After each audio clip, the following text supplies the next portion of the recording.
Hello friends, welcome to my channel KS facts. Boxing రింగును శాసించిన ఉక్కు మహిళ చుంగ్ ఎత్తుగా నీ సంపద ఉన్న జాంగ్ దృఢమైన ఈ మూడు కలిపితే చుంగ్ నీ జాంగ్. తన కూతురికి తండ్రి పెట్టిన పేరిది. ఆ సమయంలో ఆ చిన్నారిని గురించి, ఆమె భవిష్యత్తు గురించి ఆయన ఏమీ ఆలోచించలేదు. అప్పటి వరకు మగపిల్లాడు పుడితే బాగుంటుందనుకున్న తల్లి కూడా ఎంతో ఆరోగ్యంగా ఉన్న అమ్మాయిని చూసి సంబరంగా గుండెకు హత్తుకుంది. కొన్నేళ్ల తర్వాత ఆ అమ్మాయి మరింత వేగంగా, మరింత ఎత్తుగా, మరింత బలంగా అంటూ నినాదం నింపుకున్న విశ్వ క్రీడల్లో మెరిసింది. తన దృఢ సంకల్పంతో విజయాలతో పాటు సంపదను మోసుకొచ్చింది. ఆ అమ్మాయే మంగ్తే చుంగ్ నీ జాంగ్ మేరీ కోమ్.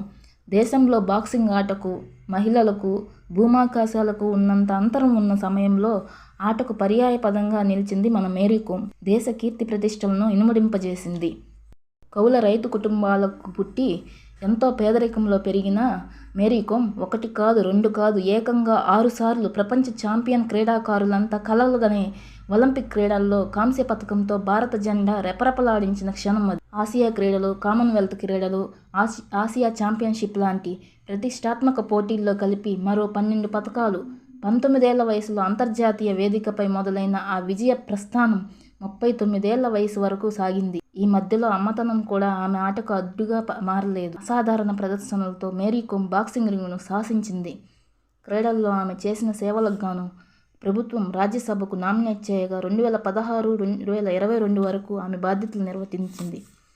మేరీకోమ్ జీవితం ఆధారంగా 2014లో సినిమా వచ్చింది. ఉమాంగ్ కుమార్ దర్శకత్వంలో ప్రియాంక చోప్రా అందులో మేరీ పాత్రను పోషించింది. ఆమె ఆత్మకథ అన్బ్రేకబుల్ అనే పుస్తకం కూడా ప్రచురితమైంది. క్రీడాకారులకు ఇచ్చే అర్జున, ఖేల్ రత్న అవార్డులతో పాటు భారత ప్రభుత్వం ఇచ్చే 4 అత్యుత్తమ పౌర పురస్కారాల్లో భారతరత్న మినహా మిగతా 3 పద్మశ్రీ, పద్మభూషణ్, పద్మవిభూషణ్ మేరీని వరించాయి. ఈ వీడియో కనుక మీకు నచ్చితే please share and like, subscribe చేయండి.